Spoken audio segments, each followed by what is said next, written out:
Hello and welcome to the WellFit channel. For those of you just joining for the first time, welcome and thank you for being here.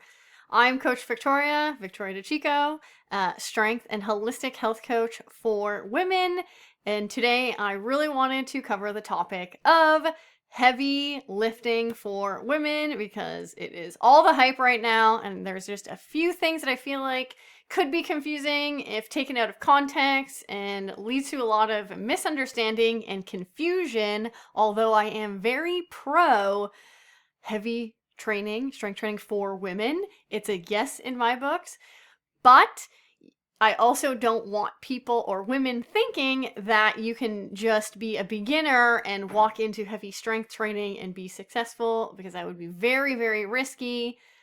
Very high risk of injury and would not set your strength journey up for success and maximum efficiency. So today I am going to be talking about heavy lifting, the periodization method, cycles of training, and exactly how to get there safely while significantly reducing your risk of injury. And this is really where the power of a strength coach comes in, because they can make sure that you're going to get there safely and effectively, which is all my jam and all of what I do. So I am really hoping that this comes across as kind of simple. I want to really clear the water and the air and just make this really clean cut and straightforward. So without further ado, let's get into the topic of periodization and cycles of training, and exactly how you could take steps, whether you're on your own or with a coach, to make sure you are working your way to heavy strength training safely. So the importance of periodization and training phases is really where we're going to start. So following a proper periodization method involves ensuring that you have a strong foundation that is formed from the beginning and is ready to be built upon. Second point is cycling through different phases of training that sets you up in a structured format, which then allows you to progress exercises in a safe manner. Now, something that's not included in this slide that I really want to touch on, that I really specialize in, is function and biomechanics in order to optimize performance. So oftentimes people start, if we're going to envision a triangle right now, the top of the triangle is testing, fitness, and performance. And you usually not the best place to start. So if we go to the very bottom of the triangle, you can also think about this as building a strong foundation. So down at the bottom of the triangle, that's really what we're trying to do. Build a strong foundation that we can build upon. And we really want to start with, in order to really even reduce the risk of injury even more, or maybe you're someone currently working around an injury and you're trying to navigate a way to get stronger, not be in pain, and work with your injuries.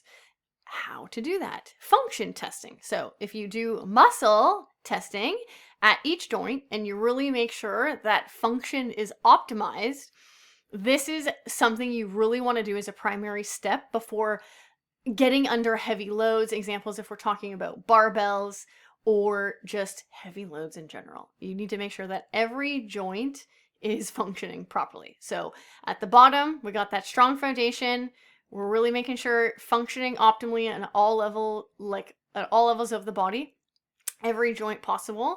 Then you get into mastering movement. So that's where we're focusing on, good form and technique with all the primal movements. Those are also known as your compound movements. That's your squat, your lunge, your hinge, which is also known as a deadlift, a push, a pull, a bend, and a twist. So deadlift and bend are the same thing. Twist is like the body rotating, whether we're talking because the body can rotate at multiple areas, but generally speaking, the trunk area with upper rotation in the rib area and in the lower body from the pelvis area. Rotation is a very important movement that is often overlooked.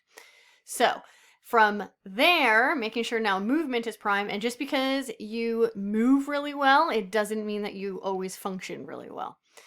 So function, movement, and then at the very top of the pyramid, that's when you then get into testing fitness and performance, okay?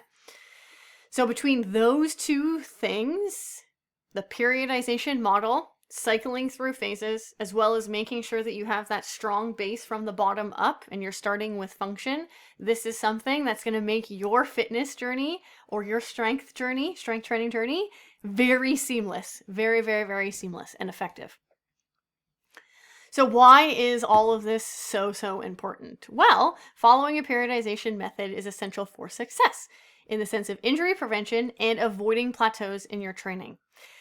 I have talked to so many people, not talking about my one-on-one clients, because I have a duo role and job. So I have my own one-on-one coaching business where I work one-on-one with people. And then I also have I work at another location as a coach where I go to do that physically in person, but it's not my business. I'm just a coach that goes there and helps people out. Okay. So talking about that demographic and other random people that I just talked to about their fitness and strength journey, I hear about this so much, and oftentimes they are not following a periodization method. They're doing the same old thing over and over and over again and expecting a different result. Your body is so efficient at changing and adapting, and so it's always adapting to what you're doing. So if you are not constantly changing variables, and it doesn't always need to be a whole program, it can honestly be as simple as your sets, your reps, your load, your tempo, how fast or slow you move, the stimulus that you create in a workout, increasing your range of motion. There are so many variables that you can play with to create some sort of change in your whatever current program or your next program, but doing the same thing over and over again is going to feel like you're stuck in this endless cycle. And there is nothing worse than trying to, you're putting in all this time, hard work and energy and feeling like you're getting nowhere. So like there's so many people that I talk to that have the same reoccurring injuries that they're dealing with that they can't seem to figure out no matter what they do. And it doesn't have to be like this. They're same physique or unhappy with the body shape. It's not changing. And if you don't change what you're doing, then the endless cycle is going to kind of keep reoccurring. So just understand the takeaway is that in order to avoid the dip and the plateau, things constantly need to be changing. Or else it's inevitable. The body is very, very, very, very, very efficient. So to get maximum results, performance, efficiency, you need to constantly be changing things up. And that's essentially what the periodization model does. So this one I'm using or presenting is from the National Academy of Sports Medicine. It's just the one that I know and like the best out of all of the ones that I've seen over time. And we will walk right now through the 5 phases of training. So this is what the coach I am doing behind the scenes without really talking about it. Some people care to know about it. Majority of people don't. They just want to get the workout in and get the result as soon as possible. So we're not really usually talking about this. So I thought this is an important thing to bring into the topic of discussion because essentially this is what a coach is doing in behind the scenes, whether you know it or not. And I should be saying a good quality coach is doing in behind the scenes, whether you know it or not. So starting at the very bottom, I want you to actually have a staircase in mind. I'm going to take you from step 1 to step 5 right now. So on step number 1, you are in a stabilization endurance, which is really just where your body is learning how to move in space and become stable. Okay. Easiest way to think about it. Step 2 is strength endurance. And you can see these phases look very similar. The only difference is the first word, stabilization versus strength. So here you're focusing more on, because your body is, a little more stable and controlled, strength endurance, how long your muscle will last. From there, you go to step 3, which is hypertrophy. You're now kind of, really, really comfortable, stable, getting stronger. So now we're going to really pick up the load and start testing the limits a little bit more, creating more stress and stimulus. Then this is maximal strength, where your heavy lifting would be. Now, you are not obviously starting with that. You have had 1, 2, 3 phases before even touching that ground. So maximal strength is where you're working with more significant loads. It's usually with lower rep ranges, and your rest duration is really lengthening. These 3 phases here that I have outlined are your primary strength phases. And last but not least, stage number 5 is power, which this is a great phase for bone density. I don't know if any of you follow Dr. Stacey Sims. She's a great exercise physiologist that studies only women. And she says that she calls it jump training, but it's very similar to power training. Women should be doing jump training 3 times a week for about 10 minutes a day, as this has been shown to really help increase and maintain your bone density. So in power, you are using a different muscle fiber. Those are your muscle 2 fast twitch muscle fibers, which are good for like explosive work. And usually, again, these 2 phases are a little harder on the body, so they're often shorter in timeline. So there may be like 4 weeks relative to the ones down here, could be like 6 to 8 weeks. So there are 1, 2, 3, 4, 5 different phases that we are going to go through in detail that you would be cycling, essentially going from here. So strength endurance all the way up to power. Once you have done that once, you do not need to go back into strength stabilization endurance, because you have the neuromuscular control and it's been developed that you would then just go back to strength endurance and back up. Okay. So if we're looking big picture for a second here, getting from here to here literally takes about 6 months in total. And then, going from then here to here is another 6 months. So this could be cycling through this twice, about approximately 1 year's worth of strength training. So long story short, if you're a beginner, it could take you, and I'm saying this in fast track, it could take you about 6 months just to be able to get into safely heavy lifting. So again, we're not going from 0 to 100. There's a slow and gradual process and method to getting there. So if we start with stage 1, stabilization endurance, step 1, it's training designed to create optimal levels of stabilization strength and postural control. Like I was saying earlier, really just learning how to move your body in space. So the primary focus is increasing proprioception, controlled instability of exercises rather than load. So we're using a lot of body weight here. There is no need to add extra weight. You're just learning how to move your body properly. What is proprioception? So proprioception is your perception or awareness of position and movement of the body.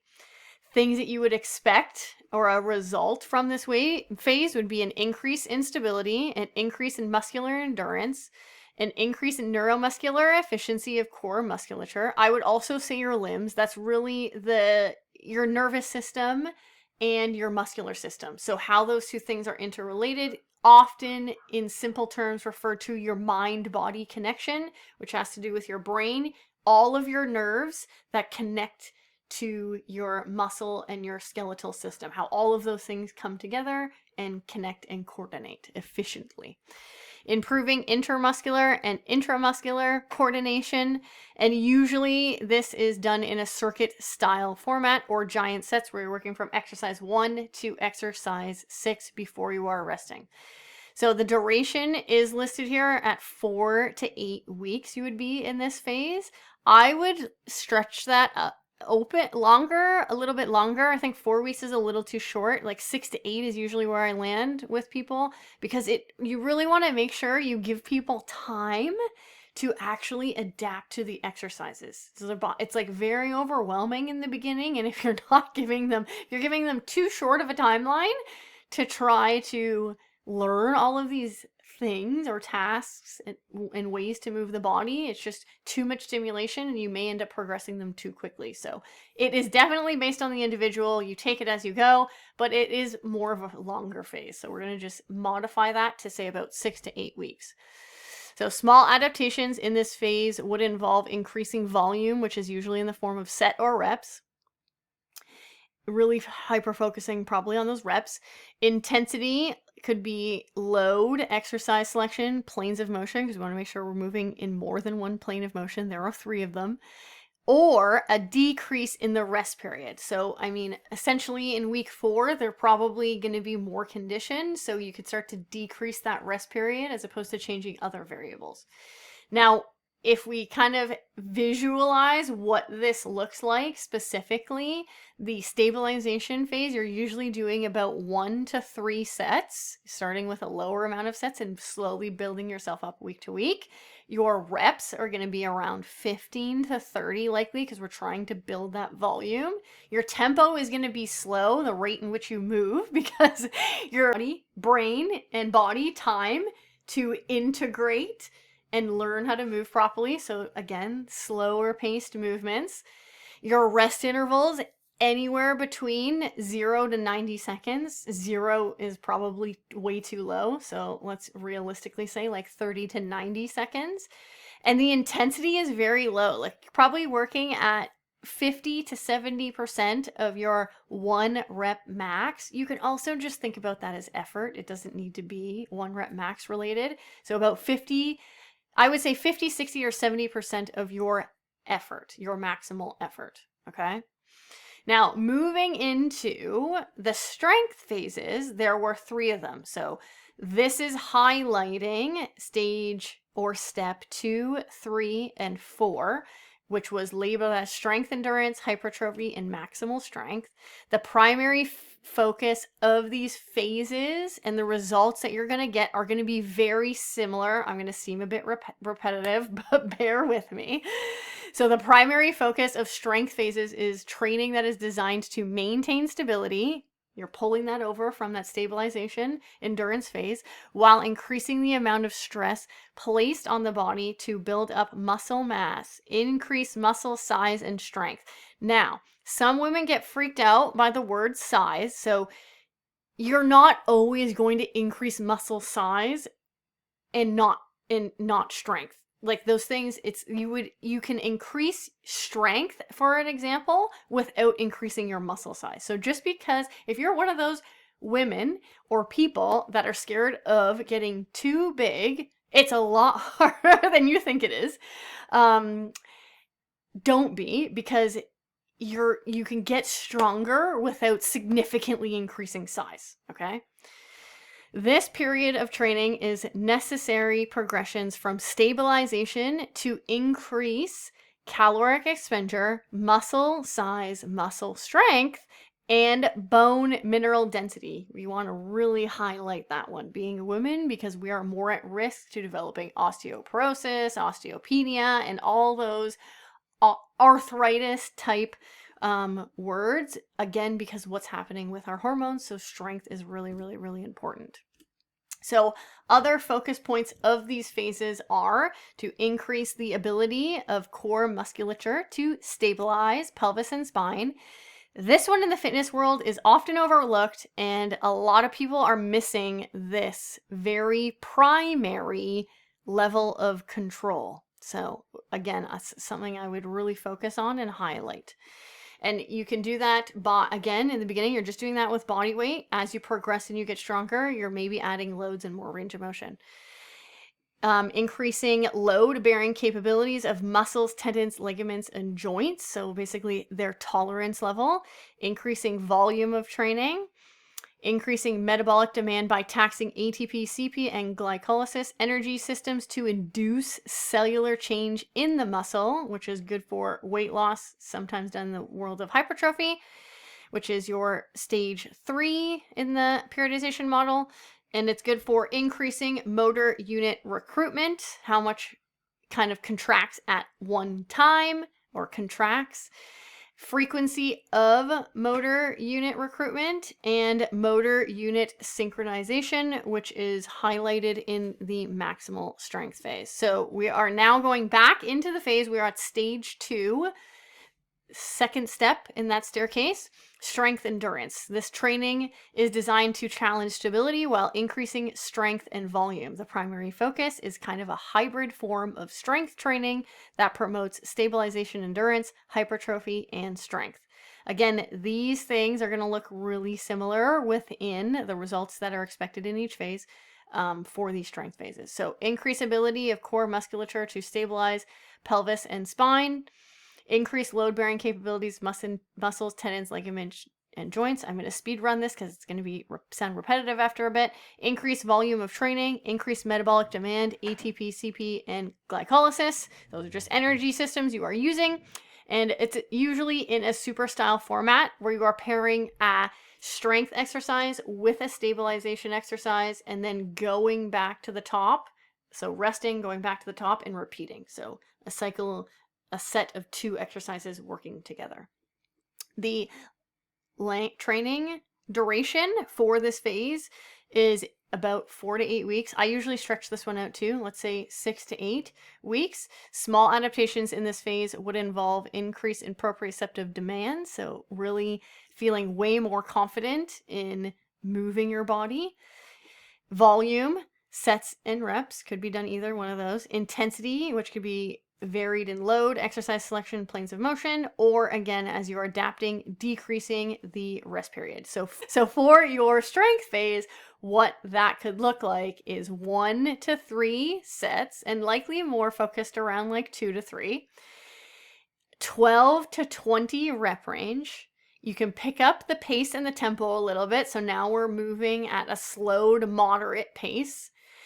The rest, anywhere from 0 to 90 seconds. And at this point in time, you probably don't need a minute and 20 seconds, right? Like you don't need that 90 seconds, sorry, a minute and 30 seconds. You would probably want to start decreasing that rest period a little bit more. And your intensity, again, is going to be similar around your 50 to 70% effort, but you're likely going to start introducing lightweight slowly and gradually. Now moving into hypertrophy. This is stage 3 or staircase number 3. So training designed to maintain stability while increasing strength, volume, and or load. So you can see that these are literally building blocks. So you're basically building on the previous phase. Primary focus, specific for adaptation of maximal muscle growth, focus on high levels of volume with minimal rest periods to force cellular change, results overall increase in muscle size. Again, these are going to sound repetitive, especially, I think they're all the same. So increase ability of core musculature to stabilize pelvis and spine, increase load-bearing capabilities, muscles, tendons, ligaments, and joints, increase volume of training, increase metabolic demand, the same energy systems, and again, superset format. And this is subject to change. There are many other methods that you can use even within a phase, for example. Like it doesn't need to be superset style. This duration, 4 to 6 weeks, this I would say is appropriate. If it's like more of an intense hypertrophy phase, it would obviously be a little bit shorter. So maybe like 4 to 6 weeks. If it's not so crazy intense, it's maybe like the 6 to 8 range. Small adaptations in this phase would involve increase in volume, sets and reps, intensity, load. You'd probably want to do a lot more of that here, especially because the individual is more conditioned. Exercise selection, planes of motion. More range of motion is also a really great one that's so underrated, and a moderate rest period. So what that would look like if we are talking about the training specific details is about 3 to 5 sets, which is highest sets we've seen yet, about 6 to 12 repetitions.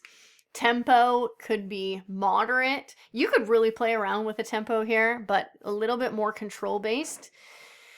Rest 0 to 60 seconds. And again, we're trying to kind of minimize that rest a little bit more due to making that change in the muscle. And the intensity anywhere between 75 to 80% of your effort. Moving into stage 4, this is where the heavy training is coming in. And like, I mean, it's room for interpretation, right? Like heavy training can also mean hypertrophy. So it depends how people that you're listening to, how they're using it in the context of the conversation. But if you just hear heavy lifting, it could mean, you may just want to ask yourself what that actually means and maybe listen to the whole conversation to be able to interpret it properly.